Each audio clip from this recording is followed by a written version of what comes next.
தமிழகத்தில் 2024 நடந்த முக்கிய நிகழ்வுகளை சுருக்கமாக பார்ப்போமா? புதிய கட்சி தொடங்கிய விஜய். தமிழகத்தின் முன்னணி நடிகரான விஜய் பிப்ரவரியில் தமிழக வெற்றி கழகம் என்ற அரசியல் கட்சியை தொடங்கினார்.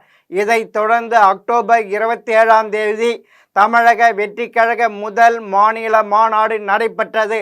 மாநாட்டில் அறிவிக்கப்பட்ட தமிழக வெற்றி கழகத்தின் கொள்கை தமிழக அரசியல் களத்தில் பெரும் பேசு பொருளாயின. ஜாபர் சாதிக் கைது.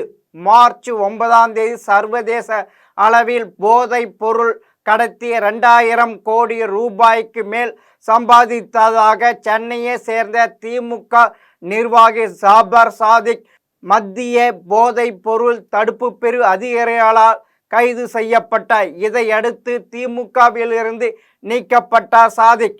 நாடாளுமன்ற தேர்தல் முடிவுகள். 2024 பாராளுமன்ற தேர்தலில் தமிழ்நாடு புதுச்சேரி 40க்கு 40 இடங்களை திமுக கூட்டணி வென்றது.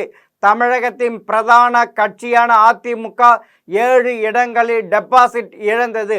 12 தொகுதிகளில் பாஜக கூட்டணி 2ஆம் இடம் பிடித்தது. கன்னியாகுமரியிலும் புதுச்சேரி தொகுதியிலும் நாம் தமிழர் கட்சி 3வது இடத்தை பிடித்தது.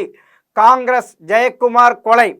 திருநெல்வேலி கிழக்கு மாவட்ட காங்கிரஸ் தலைவராக இருந்த ஜெயக்குமார் மே 2ஆம் தேதி காணாமல் போனார்.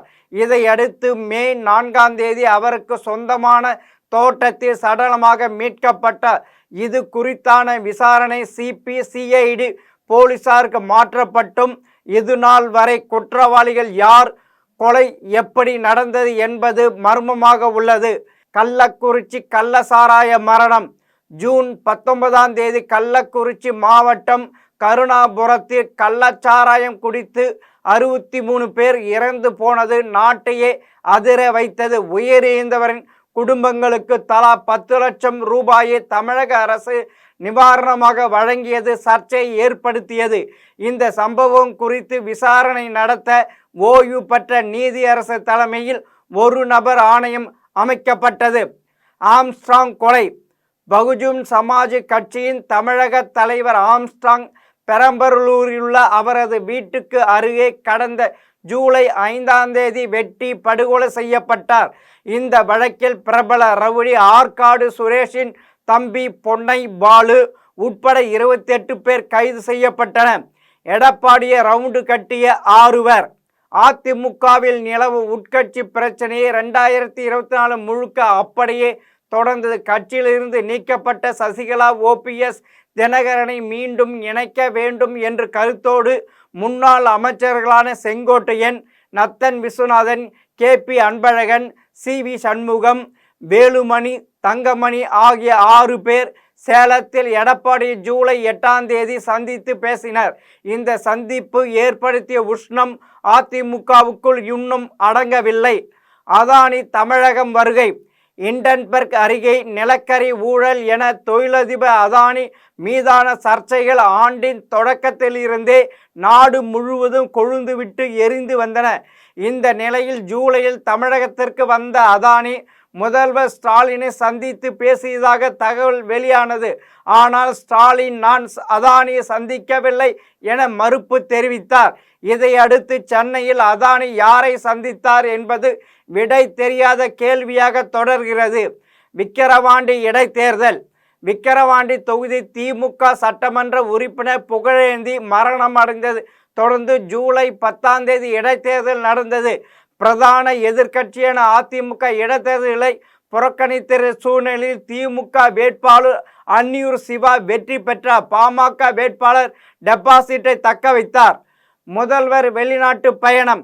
தமிழகத்துக்கு தொழில் முதலீடுகள் ஈர்க்கும் நோக்கில் முதல்வர் ஸ்டாலின் ஆகஸ்ட் 27ஆம் தேதி அமெரிக்காவுக்கு சென்றார்.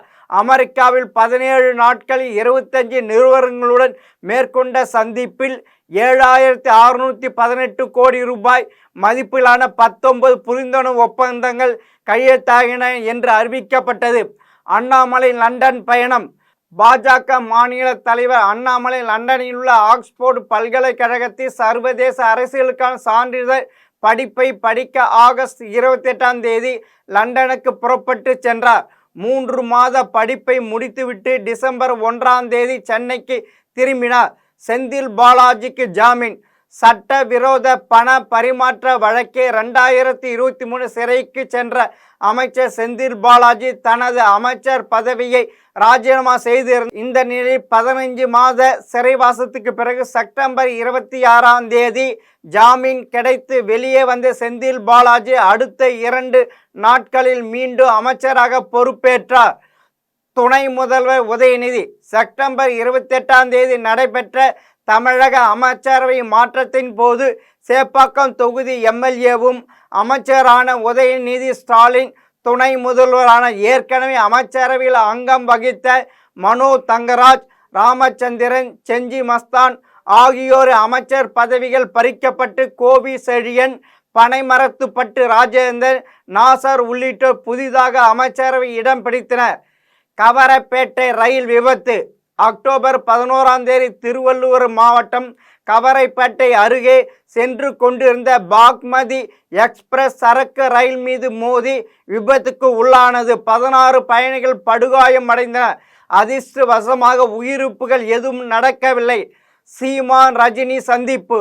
நடிகர் ரஜினிகாந்தை சங்கி, பாஜகவின் அடியாள் என மிக கடுமையாக விமர்சித்து வந்த நாம் தமிழர் கட்சி தலைமை ஒருங்கிணைப்பாளர் சீமான் நவம்பர் 21ஆம் தேதி அதே ரஜினியை வீடு தேடி சென்று சந்தித்து பேசினார். சந்தித்து பிறகு செய்தியாளர்களிடம் பேசிய சீமான் சங்கி என்றால் சக தோழன் என்று பொருள் என புது விளக்கம் கொடுத்தது பெரும் விமர்சனத்திற்கு உள்ளானது. எச் ராஜாவுக்கு சிறை தண்டனை. தமிழகத்தின் பாஜக தலைவர் அண்ணாமலை லண்டனுக்கு சென்றதால் தமிழக பாஜகவின் ஒருங்கிணைப்பு குழு தலைவர் பதவி எச் ராஜாவுக்கு கிடைத்தது. ஆனால் 2018 கனிமொழியை விமர்சித்தது மற்றும் பெரியார் சிலையை உடைப்பேன் என பேசியது குறித்தான வழக்கில் எச் ராஜாவுக்கு டிசம்பர் 2ஆம் தேதி 6 மாத சிறை தண்டனை விதித்தது சிறப்பு நீதிமன்றம். இருப்பினும் மேல்முறையீடு செய்ய கால அவகாசம் வழங்கப்பட்டதை அடுத்து அவர் சிறைக்கு செல்லவில்லை. பெங்கல் புயல் மழை வெள்ள பாதிப்பு. சென்னையை தாக்கும் என்று எதிர்பார்க்கப்பட்ட பெங்கல் புயல் திருவண்ணாமலை, விழுப்புரம், கடலூர், கள்ளக்குறிச்சி, கிருஷ்ணகிரி மாவட்டங்களில் பெரும் சேதத்தை ஏற்படுத்தியது. கனமழை பாதிப்புகளால் 7 பேர் உயிரிழந்தனர். பிற மாவட்டங்களில் பல்லாயிரக்கணக்கான ஏக்கர் பயிர்கள் நாசமானதோடு ஏராளமானோர் வீடுகளை இழந்தனர். மருத்துவரை குத்திய வாலிபர்.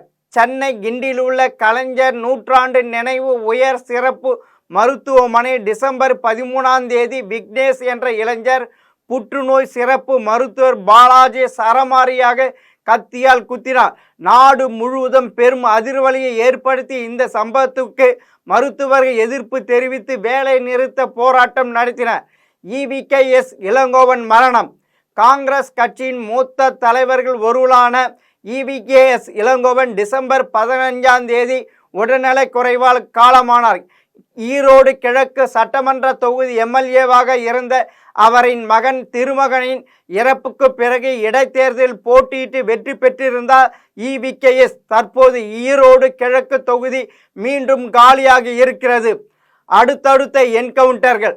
ஆம்ஸ்ட்ராங் படுகொலை வழக்கில் சரணடைந்த திருவேங்கடம் காவலர்கள் தாக்க முயற்சி செய்த போது போலீசார் சுட்டு கொல்லப்பட்ட. அதைத் தொடர்ந்து A+ ரவுடிகள் காக்காத்தோப்பு பாலாஜி, சிசிங் ராஜா ஆகியோரும் போலீசார் என்கவுண்டருக்கு அடுத்தடுத்து பலியாகினர்.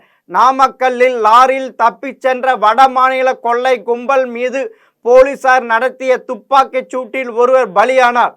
திரும்பி அனுப்பப்பட்ட கேரள மருத்துவ கழிவுகள். தமிழகத்திலிருந்து கனிம வளங்கள் தொடர்ந்து கேரளாவுக்கு கடத்தி செல்லப்படுவதும் அங்கிருந்து நச்சுத்தன்மை கொண்ட பலவித கழிவுகள் இங்கு கொண்டு வந்து கொட்டப்படுவதும் கடந்த 10 ஆண்டு காலமாக தொடர்ந்து நடந்து வருகிறது.